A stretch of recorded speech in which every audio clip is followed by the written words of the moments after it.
Muy buenas tardes, hermanos.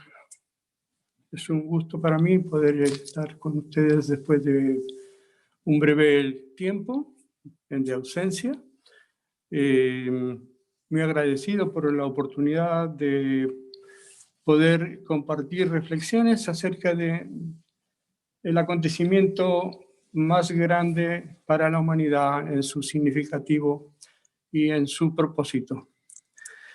Nosotros estamos aquí con un motivo y un propósito mayor o mayúsculo, diría yo, dado de que se trata de la restauración del Evangelio del Señor Jesucristo. Nosotros estamos aquí porque tenemos, aunque está en abundancia las enseñanzas del Evangelio en toda nuestra doctrina, es muy simple. El hecho de que nosotros estemos aquí y estemos pendientes de algo que vamos a hablar acerca de la restauración es el mayor deseo de cualquier persona, que debiera tener cualquier persona. Nosotros estamos aquí para crecer. ¿Cómo hemos de crecer? Pues a través de la buena palabra del Señor. Nosotros estamos aquí para desarrollarnos. Nosotros estamos aquí con un objetivo claro y conciso. Es la restauración, es la conversión en la cual estamos encausados. ¿Por qué la conversión? Pues por medio de la conversión es que nosotros podemos lograr todos nuestros anhelos en lo que concierne a la sabiduría acerca de la doctrina, esa que nos va a conducir a la vida eterna. Hermanos queridos, la fe, el crecimiento y la conversión nos van a llevar a un entendimiento de todas las vicisitudes que ocasionó este periodo en el cual hubo un intérprete, protagonista abrumador, significativo en cada uno de sus actos.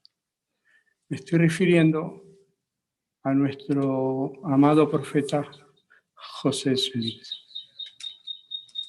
Pero él no nació profeta, él fue preordenado profeta para esta dispensación, allende la preexistencia. Mas aquí, en este estado terrenal, el joven José tenía una misión muy dura, muy importante, muy significativa. ¿Para quién? ¿Para él? ¿Para mí? ¿Para vosotros? ¿Para quién? Para la humanidad.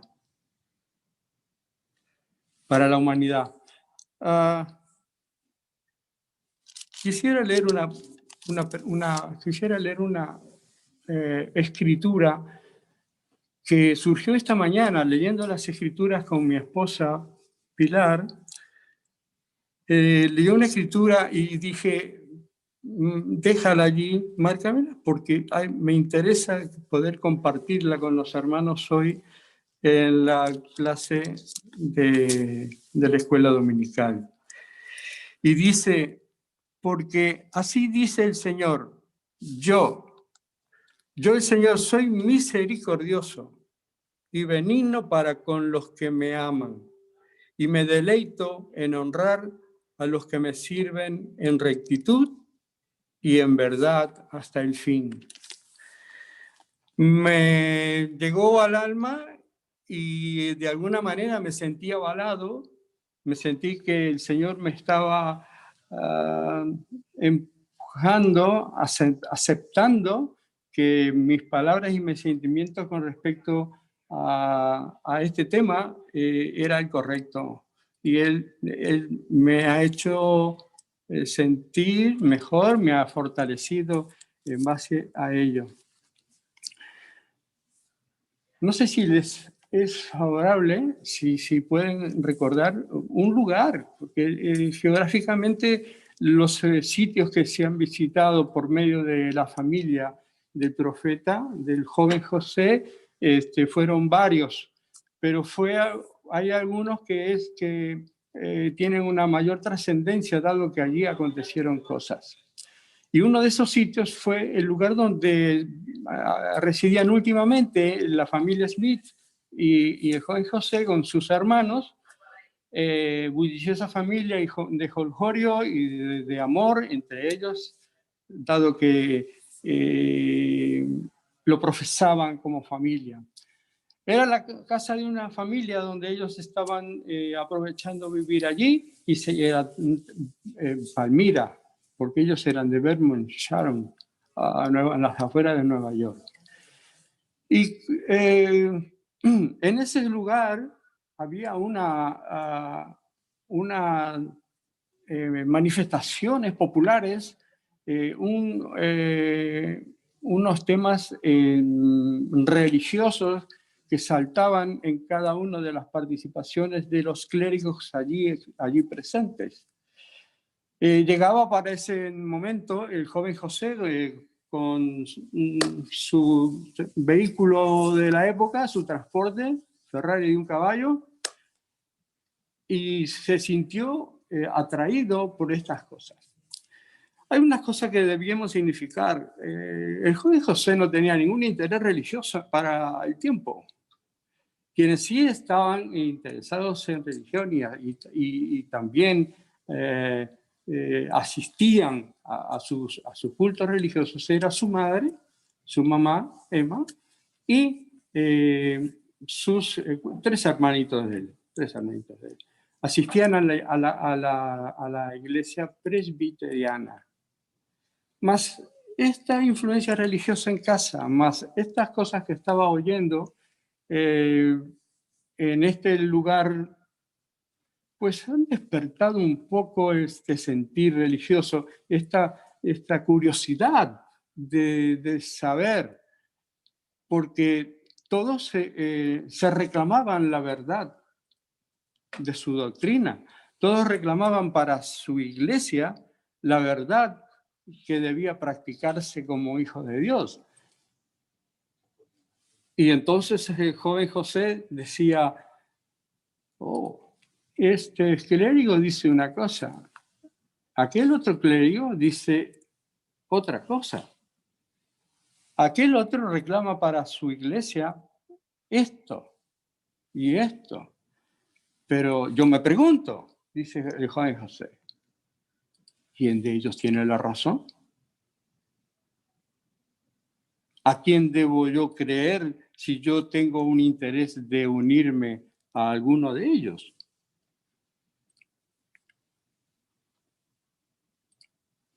Se fue confuso, muy confuso de esta situación. Inclusive un clérigo, accidentalmente se había topado con él, le dice, ¿qué te pasa, muchacho? Te veo pensativo. Y él le dice lo que pensaba.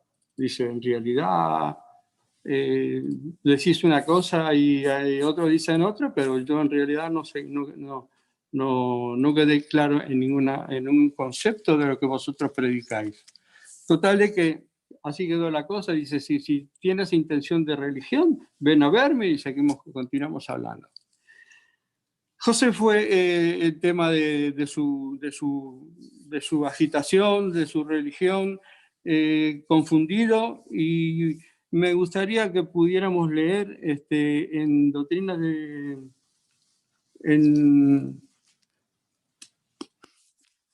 en la historia de José Smith, del 5 al 25,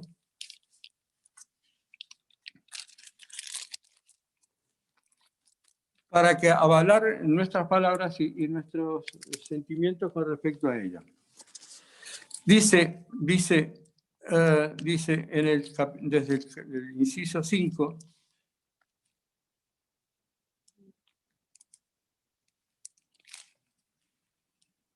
Dice, porque a pesar del gran amor expresado por los conversos de estas distintas creencias, en el momento de su conversión y del gran celo manifestado por los clérigos respectivos, activamente suscitaban y aumentaban este cuadro singular de sentimientos religiosos, a fin de lograr convertir a todos, como se complacían en decir, pese a la secta que fuere. Sin embargo, cuando los conversos empezaron a dividirse, unos con este partido y otros en el otro, se vio que los supuestos extremos, los supuestos buenos sentimientos, tanto de los sacerdotes como de los conversos, eran más bien fingidos que verdaderos. Mayor confusión aún para el joven José. Esto llenó su vida, esto empezó a ocupar sus mentes. Perdón, una noche en casa, leyendo su pequeña Biblia, 40 por 35, en la epístola de Santiago, leyó que decía que si alguien tenía falta de sabiduría, le pidiera a Dios, dado que Él da a todos abundantemente, sin reproche, y les será dado. Dice el joven José que jamás una escritura había hecho tanto efecto en la mente de una persona como en la de él. Sintió como un revulsivo a toda esta problemática que él ya tenía en su mente, ya había sido inyectado con estas interrogantes y con estas formas de satisfacer una curiosidad. Dice, bueno, ¿qué haríamos nosotros, al igual que José, si nos viéramos en una situación similar? ¿Recurriríamos a Dios, como nos pide Santiago 1:5? ¿O ahondaríamos en nuestras reflexiones personales, en nuestra propia sabiduría para solucionar el interrogante? Creo que ninguno de nosotros, dados los conocimientos que tenemos del Señor y de las amonestaciones a las que nos hemos visto sometidos de parte de nuestro Padre, con todo el amor que puede emanar de Él y de la manera en que puede inyectar en nosotros, en nuestras mentes y en nuestros corazones, su santa doctrina, pudiéramos decidir por nuestra cuenta y no tomar la decisión que tomó el joven José. Cerca de su casa había un bosquecillo que hoy todos le conocemos como la Arboleda Sagrada. ¿Por qué sagrada? Porque José fue a la arboleda que ya tenía previamente seleccionada y se disponía a volcar los deseos de su corazón a Dios para salir de estas dudas. Pero en muy poco ratito se vio atacado por unas fuerzas del mundo invisible, donde él describe perfectamente que se sintió muy, muy mal, a punto de fallecer. Pero A los pocos instantes, dice José que un haz de luz descendió sobre su cabeza, inmediatamente encima de él, y que dos personajes de una blancura indescriptible se presentaron ante él, y entonces José le expresó el motivo por el cual él había ido a consultar al Señor, que era a cuál iglesia debía unirse. Y ellos le han respondido que a ninguna, que todas estaban en el error, que todas sus doctrinas eran una abominación a su vista, que con sus labios le honraban, pero su corazón estaba muy lejos de él.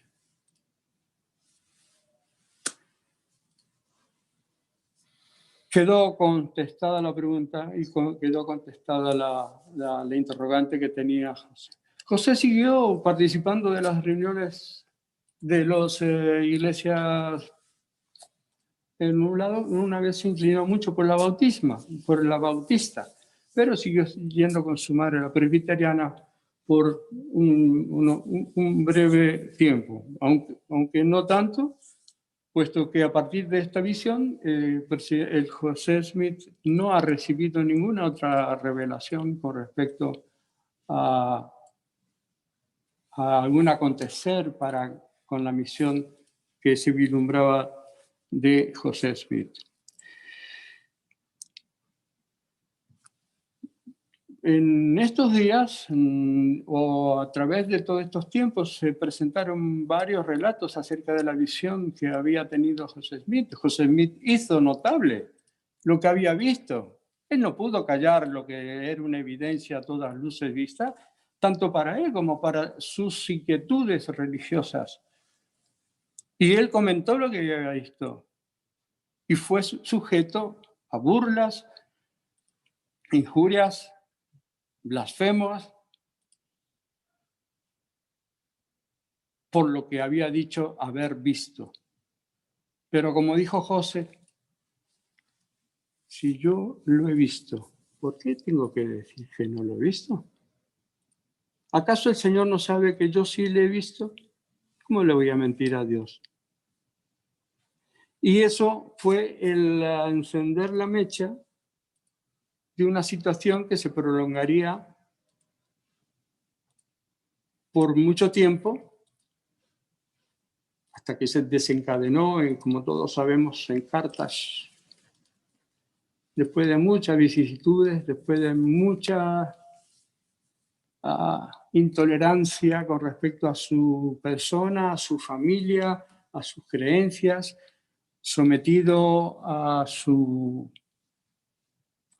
sujetarse a satisfacer cosas que él no sentía, pues no lo iba a hacer. ¿Podríamos nosotros mantener una fidelidad? Esta pregunta la podemos hacer en pasado para ese tiempo,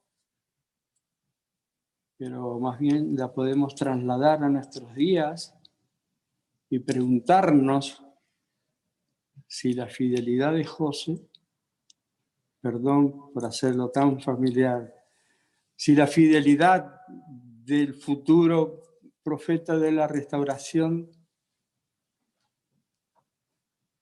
lo haríamos, sería fuerte, consistente como la de él, si a nosotros nos pasara lo mismo.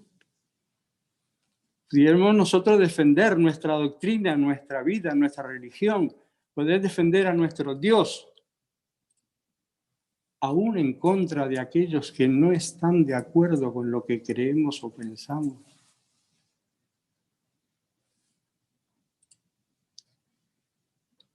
Podemos meditarlo y podemos contestar estas preguntas.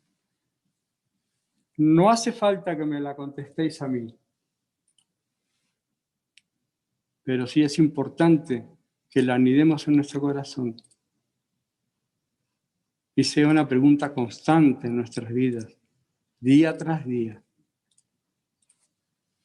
¿Podré mantenerme fiel hasta el final, sosteniendo al profeta José, siguiendo al Señor Jesucristo, valiéndome de su sagrada expiación por medio de la resurrección y ser poderoso en entendimiento y saber que ha cubierto mis pecados y que me ha redimido del pecado? ¿Podré ser yo fiel hasta el fin a fin de poder lograr esa conversión mayor de la cual hablamos al principio y poder entrar en la senda de la vida eterna? Haber entrado en ese grupo de los elegidos del Señor. La conversión nos llevará a ese estado. La conversión. ¿Por qué hubo tantos relatos? Dicen que José explicó.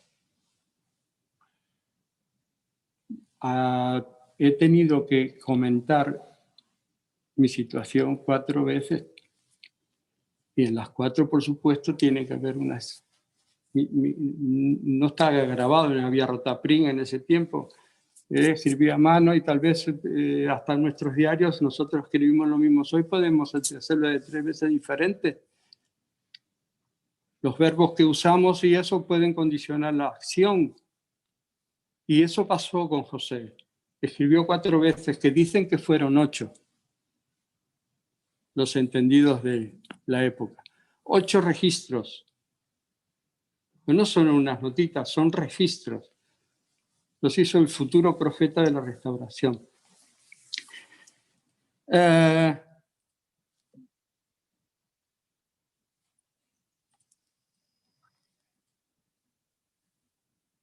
Me gustaría leer Historia 21.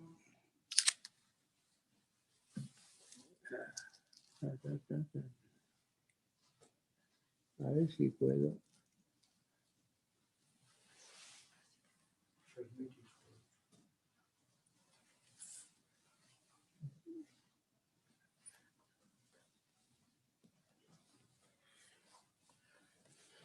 Dice, después de apartarme,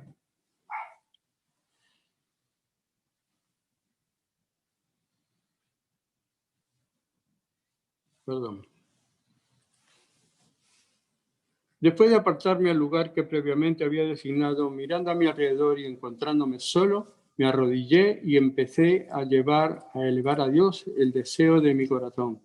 Apenas lo hube hecho cuando súbitamente se apoderó de mí una fuerza que me dominó por completo. Eso es el resumen de lo que nosotros hemos hablado.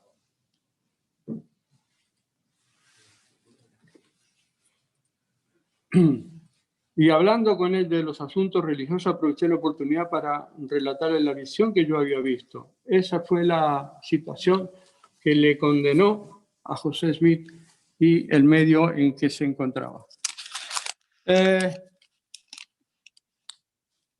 Pasaron 3 años más antes de que el Señor le diera la misión tenía la misión de traducir el libro Mormón. Tenían que ocurrir cosas, tenía que restaurarse el sacerdocio y... 5 minutos para terminar. Sí, muy bien.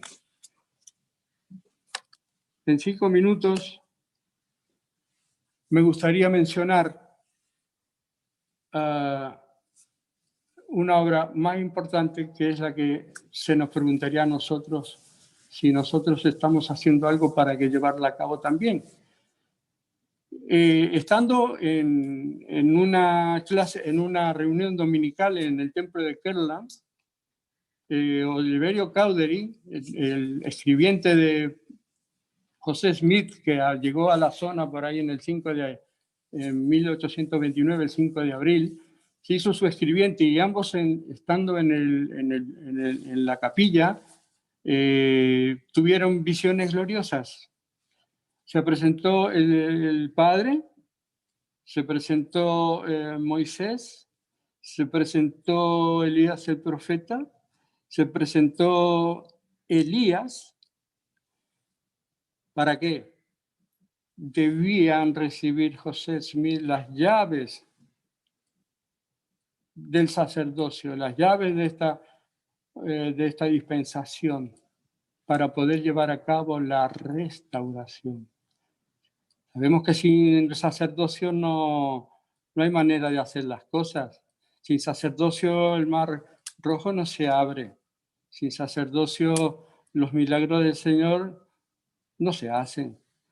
Sin sacerdocio no se podría hacer volver el corazón de los hijos a los padres y los padres a los hijos. ¿Qué estamos haciendo nosotros con respecto a esta doctrina? ¿Estamos haciendo volver en nuestro corazón a nuestros antepasados? Moisés entregó las llaves del recogimiento de Israel y de las 12 tribus de Israel, de las 10 tribus de Israel. Elías el profeta entregó las llaves del poder, del sellamiento. Por medio del sellamiento es que se hace la obra vicaria que nosotros realizamos o estamos realizando o tal vez debiéramos realizar. Elías, a secas, profeta del Antiguo Testamento, entregó las llaves de la dispensación del Evangelio de Abraham.